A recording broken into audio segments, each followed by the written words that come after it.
a new cross-operator weapon, a full map rework, the Siege 10th anniversary event, and a minimap. Year 10 Season 4 is shaping up to be the biggest season of Year 10, which is a bit surprising considering this is a remaster season. And for many people, being the strongest season of Year 10 isn't that much of an achievement. But despite the fact we're not getting a new operator this season, there is quite a diverse range of content coming this season that I actually think it is going to be the best one this year. And I think it's going to prove a lot of how I've been feeling, that diversity in more content other than just operators is what this game needs. Let me talk about it. Now, quick disclaimer, some of this stuff could be delayed. Typically, not a lot gets delayed, but just keep that in mind. Also, click that new hype button YouTube has. It helps with the algorithm. It's weird, I don't know. Right, so the first thing we are getting is, of course, an operator remaster. This is the substitution for getting a new operator this season. The previous remasters have included Blackbeard, Clash, and the Recruits. So this is going to be our 4th official main remaster. Now, we actually do have some information on who this could potentially be, as it has been revealed that not only is this going to be an attacker, it's actually going to be one of the Pathfinder attackers,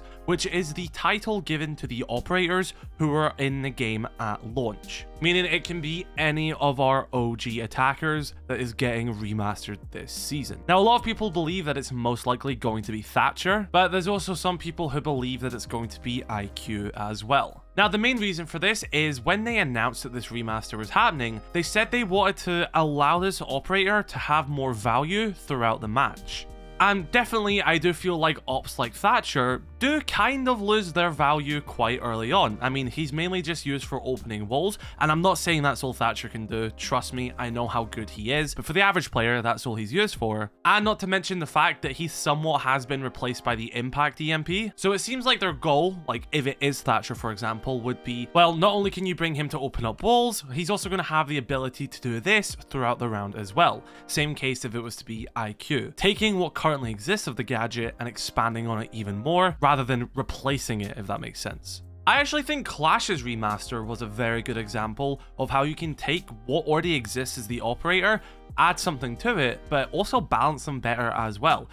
Some people disagree with me with this, even though I don't even think this is a hot take. Clash is in an insanely more balanced spot right now. She's more flexible to play when you're playing her, and it allows you to do more things, especially with placing the shield. However, when you place that shield, you're putting your shield at a massive risk, and if it gets destroyed, there's no getting that back.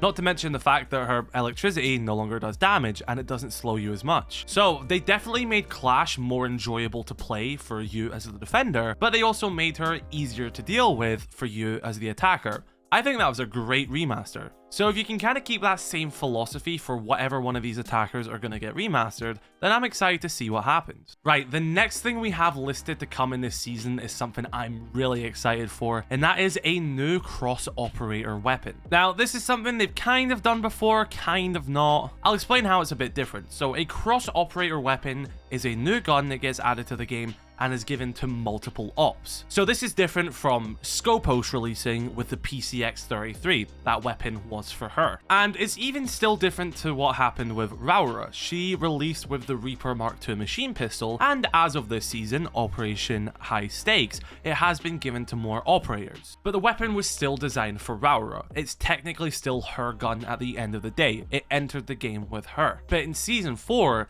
they're introducing just a brand new weapon on its own for multiple operators to get. And the very exciting thing here is that it's very likely that this is going to be a primary weapon. I know new SMG pistols and new secondary shotguns are cool, but I think we all agree the coolest thing we can get is a primary weapon. And luckily, it does seem like that may be the most likely option. Don't quote me on that, but this is very likely. Now, I'm not sure if it would be for an attacker or defender. I think it would be pretty cool if we had a really strong AR added to attack the multiple attackers with somewhat, no, I wouldn't say underpowered kits, but maybe not as diverse if they could get that. Or on the other hand, I'd really like a new strong SMG to come to defense. I think that would be a really cool thing. And if you didn't see the video I made the other day talking about what my ideal roadmap would be, I actually said that they should do this for every single remaster season they do to compensate for the fact we're not getting a new operator, which therefore brings a new weapon in their loadout. They should just do a new cross operator weapon every time they do a remaster. Because if we're being honest, when you introduce a new weapon with a new operator, that only affects one operator. When you do a cross operator weapon, you can affect as many ops as you want to, which is a cool thing for balancing and spicing up the game. So yeah, really interested to see what this new weapon is going to be. I hope it hits hard, and comment what weapon you'd like it to be.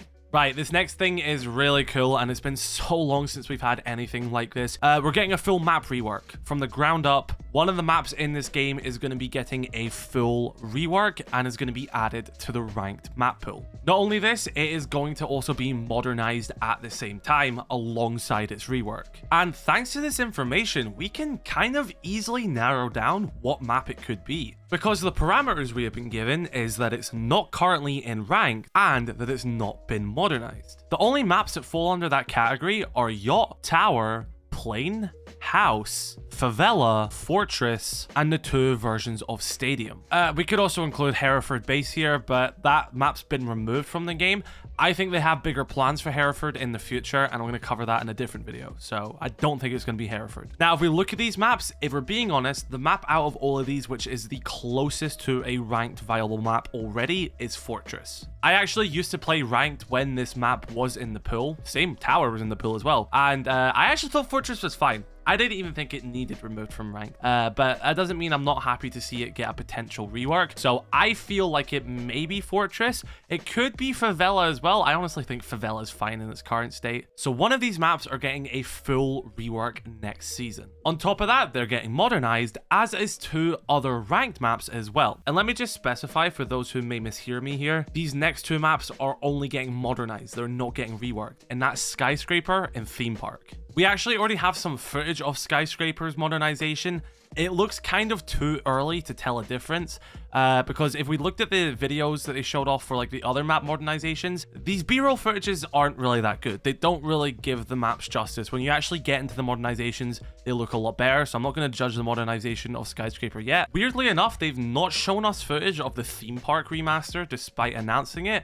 That could be for 2 reasons. They simply weren't finished when they made this announcement back in Rio, or potentially they're changing the aesthetic of Theme Park, because that has a lot of people's complaints of that map, and they're going to leave that as a surprise. It's not likely, but that is something they could do with the remaster. So yeah, when it comes to maps, we are getting 3 modernizations, and one of those modernizations is also a full rework. Maps always excite me the most out of this game, whether it being a rework or a new map. I do hope we get a new map soon, but I'm really glad we're at least getting something map related this season, which can shake up the ranked pool. Dualfront is going to be getting an update. They've not really specified much. I assume it's going to be another assignment. This season's assignment, where you have to hack the Keres Legion server, is actually extremely fun. If you've not played Dualfront this season, give it a try. It's a secure the area style assignment, and I am loving it. Now, before we get into balancing, we are going to be getting 2 in-game events this season. They've done this for both Operation Daybreak and High Stakes, but this season is going to be a little different, as one of these events are going to be a brand new Rainbow Six Siege 10th anniversary event.